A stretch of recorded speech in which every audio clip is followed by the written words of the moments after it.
Cogmeyer probably refers to all those things that pull us away from what's authentic. You know, chasing status, material things, getting lost in temporary dramas, the distractions. Just stuff that feels important but maybe isn't deep down. Exactly.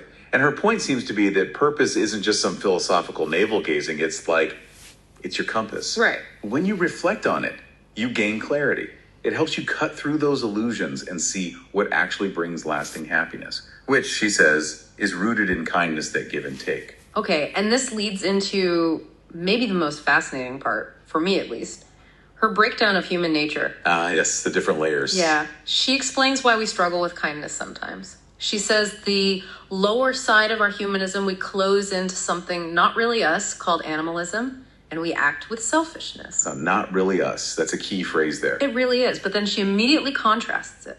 To be kind is the higher side of humanism called cosmic consciousness, and we all have this inherent quality, inherited. So kindness isn't something we have to learn so much as uncover. It's already there. That seems to be the implication. Yeah. A quality found in sharing, giving, and leading by example. But then she goes even further. Beyond humanism itself. Right. She talks about two very powerful attributes, the divine and the demonic. Okay. The divine has the highest vibration and shines with the greatest radiance. Pretty clear. The demonic, though, she describes as love deprivation that grows into fear from a negative vibration. And it manifests through hate, anger, lust, and greed. And again, she says these are demonic qualities that are not us. Not us. There it is again. That's a really crucial distinction she's making. These negative things aren't our core identity. No. And she warns that these extremes, the divine and the demonic, can overtake and control our humanistic nature. So it's not just good versus bad actions. It's like these distinct vibrational states or layers of being. And some of them are fundamentally alien to our true selves. Exactly, which raises a big question, doesn't it? Definitely. If those negative qualities, that demonic aspect, are not us, what does that actually mean for us, for our potential? Yeah, does it mean we can just choose differently? Well, it strongly implies that. It's just they're adopted states, lower frequencies we can consciously disengage from. It reframes the whole idea of self-improvement, maybe.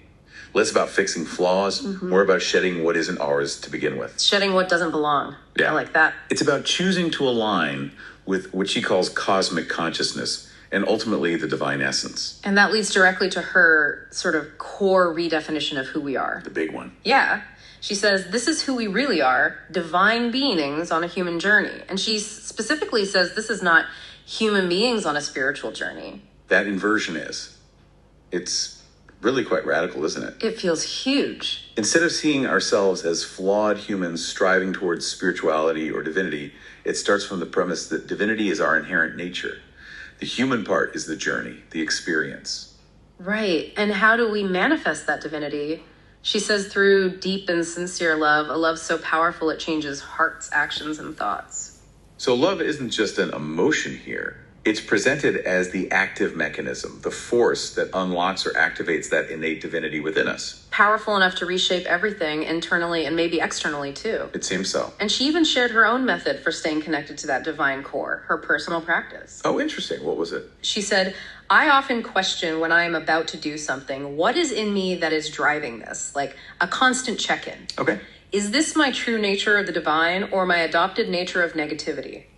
And then she adds, so clearly I think thought behind the action makes the action what is should be. That's a profound level of self-awareness, Yeah. constantly discerning the source of the impulse before acting. Yeah. And through that kind of deep inquiry, she came to see life as far greater than one of temporary desires of selfishness and greater than immediate needs of greed. Cutting through that quagmire again. Exactly. It's a path of self-discovery. Yeah. She poses the questions, who am I?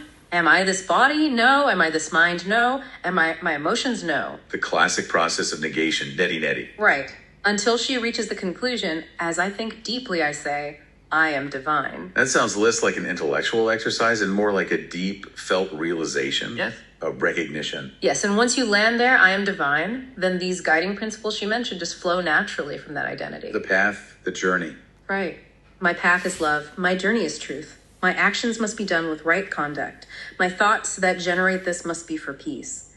Hanshi even mentioned how much she valued peace in family disagreements. So it translates directly into practical living. Completely. She adds, all what I do must be for nonviolence.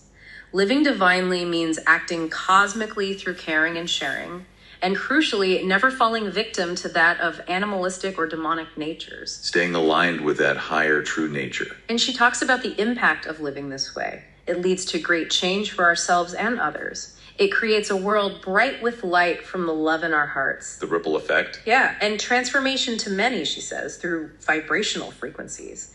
This whole inner journey culminates in enlightenment. So the internal shift isn't just personal. It's fundamentally about contributing to a collective transformation. Yeah. That idea of vibrational frequencies. It suggests our inner state, our thoughts, our love. They actually emit an energy that tangibly affects the world. It's not just about being good, it's about actively radiating something positive. Precisely. Making the world bright with light.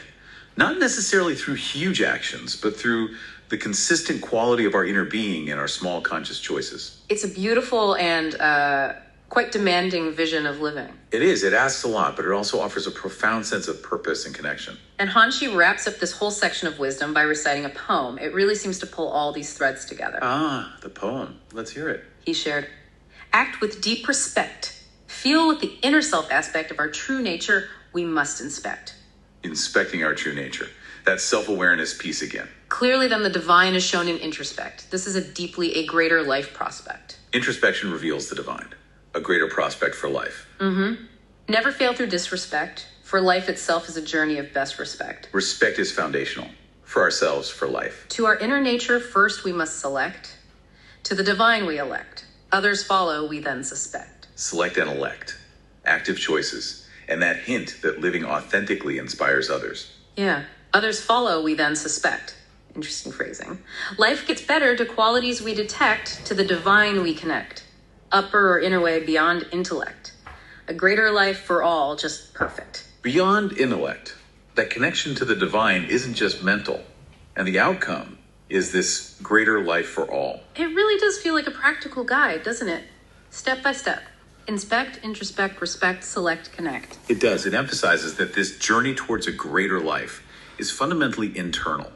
It's about conscious awareness, making that choice to align with our highest nature, the divine. And that respect is key to the whole process. So reflecting on this whole deep dive, it's been quite unique, drawing from such a personal source, this elegy. Truly unique. And powerful. We've really explored this transformative idea that maybe we're divine beings on a human journey rather than the other way around. Yeah, that core reframe. And how acting from that place with love, truth, conscious awareness can change not just us, but potentially the world around us through these, vibrational frequencies. It offers you, the listener, a really potent framework, I think. A way to look at your own motivations. Maybe question that quagmire of illusion in your own life. And to actively cultivate living from that inherent cosmic consciousness she spoke of. So that brings us to our final thought for you to consider. If this wisdom holds true, if we really are divine beings capable of radiating transformative energy, radiating those frequencies, what's one single thought or maybe one small action that you could consciously choose this week to deliberately elevate your own vibration, as she puts it? How could you contribute, even in a small way, to making the world bright with light? A powerful question to take away.